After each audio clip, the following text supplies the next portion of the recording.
দেশে রোহিঙ্গার সংখ্যা 10 থেকে 12 লাখ বলা হলেও সব মিলিয়ে কক্সবাজারে আশ্রিত এই জনগোষ্ঠীর সদস্য সংখ্যা 25 লাখের বেশি। তাদের কারণে বেকারত্বের হার বৃদ্ধি, আইনি জটিলতা, নিরাপত্তাহীনতা, এমনকি নিজ বাসভূমিতে সংখ্যালঘু বনে যাওয়ার শঙ্কায় পড়েছেন স্থানীয়রা। এমন নানা তথ্য উঠে এসেছে রোহিঙ্গা সংকট স্থায়ী সমাধানে শিক্ষার্থীর ভাবনা শীর্ষক এক গোলটেবিল বৈঠকে। শনিবার কক্সবাজারের টেকনাফে এই বৈঠকের আয়োজন করে বসুন্ধরা শুভ সংঘ। বসুন্ধরা শুভ সংঘের টেকনাফ উপজেলা শাখার সভাপতি অধ্যাপক সন্তোষ কুমার শীলের সভাপতিত্বে বৈঠকের সঞ্চালনা করেন সাধারণ সম্পাদক শাহ আলম বিপ্লব। টেকনাফের বিভিন্ন প্রতিষ্ঠানের শিক্ষার্থীদের পাশাপাশি আলোচনায় অংশগ্রহণ করেন সদর ইউনিয়ন পরিষদের চেয়ারম্যান জিয়াউর রহমান জিহাদ। অন্যান্যদের মধ্যে ছিলেন টেকনাফ প্রেস ক্লাবের অ্যাডহক কমিটির আহ্বায়ক আবুল কালাম আজাদ, সদস্য সচিব সাইফুল ইসলাম সাইফি, সিনিয়র সাংবাদিক গিয়াসউদ্দিন ভুলু এবং বসুন্ধরা শুভ সংঘের টেকনাফ উপজেলা শাখার উপদেষ্টা সাংবাদিক জাকারিয়া আলফাজ। আর শিক্ষার্থীদের মধ্যে ছিলেন ওমর হায়াত, মোহাম্মদ ইউসুফ, মোহাম্মদ জাবেদ ইকবাল, মেহেদি হাসান, মোহাম্মদ আবদুল্লাহ ও মোহাম্মদ ইব্রাহিম। এ সময় রোহিঙ্গাদের কারণে কক্সবাজারের বনভূমি ধ্বংসসহ পরিবেশের উপর বিরূপ প্রভাব পড়েছে বলে জানান শিক্ষার্থীরা। প্রথমে বলতে পারি আমরা আমাদের শিক্ষাক্ষেত্রে অনেক ধরনের ক্ষতিকর হয়েছে। রোহিঙ্গাকে আশ্রয় দেওয়ার কারণে বনজাত কেটে ফেলতে হচ্ছে। বনজাত কাটার কারণে আমাদের অনেক ধরনের ক্ষতিকর দেখা যাচ্ছে।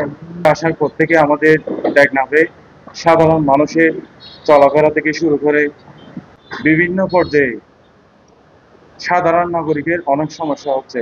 প্রত্যেকটা গণমাধ্যমে প্রচার করা হয় প্রতিদিন অপহরণ হচ্ছে, মাদক পাচার হচ্ছে এবং মানব পাচার হচ্ছে। দিন দিন আমরা তাদের অনৈতিক কর্মকাণ্ড, অপহরণ, চুরি, ডাকাতি ইত্যাদি দিন দিন প্রত্যেক দিনের শিরোনাম হচ্ছে আমাদের টেকনাফ থানা কক্সবাজারের জন্য রোহিঙ্গাদের দ্বারা ঘটা যাওয়া যে কোনো অপকর্ম।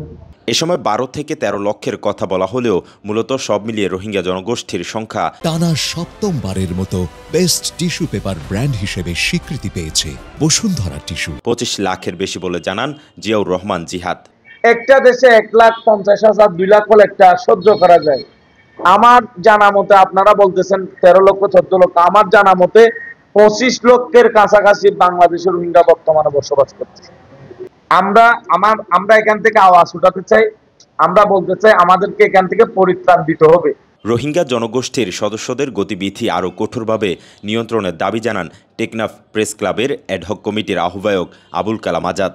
আমার একটা ব্যক্তিগত অভিমত, রোহিঙ্গারা যেগুলি আসবে তাদেরকে যদি নির্দিষ্ট স্থানে সেখান থেকে বাইরে নিয়ে যায় তখন এদেরকে চিহ্নিত করা সহজ বলে আমি মনে করি। 2017 সালের আগে দেশে আশ্রয় নেওয়া অনেক রোহিঙ্গা জাতীয় পরিচয়পত্র সহ সব ধরনের নথিপত্র তৈরি করে বাংলাদেশে বনে গেছেন বলে জানান সাইফুল ইসলাম সাইফি।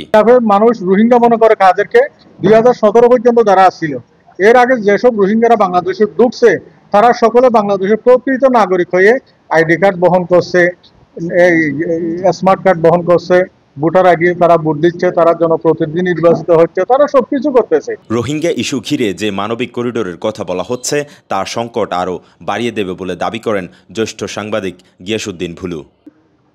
এর ভিতরে আরেকটা শুনতেছে মানবিক করিডোরের কথা চিন্তাই করে। মানবিক করিডোর দিলে তো আমরা আরো আগ্রাসনের শিকার হয়ে যাব, আমরা সন্ত্রাসের শিকার হতে পারি, আমরা জঙ্গির আক্রমণের শিকার হতে পারি, আমরা আরাকান আর্মির আক্রমণের শিকার হতে পারি, আমরা রোহিঙ্গা যে সন্ত্রাসী গোষ্ঠী তাদের যেভাবে এখানে বিভিন্ন রোহিঙ্গা সালভেশন বলেন, বিভিন্ন আরএসও বলেন, ওই সন্ত্রাসীরা এখানে আমাদের বাংলাদেশে তারা অবস্থান নিয়েছে। রোহিঙ্গা জনগোষ্ঠী বাংলাদেশে অতিথি হয়ে আসলেও এখন আর অতিথির ভার বহনের সক্ষমতা নেই বলে জানান অধ্যাপক সন্তোষ কুমার শীল। তারা এসেছেন আমাদের ক্ষণিকের অতিথি হয়ে, অতিথি তো আর দীর্ঘস্থায়ী হতে পারে না।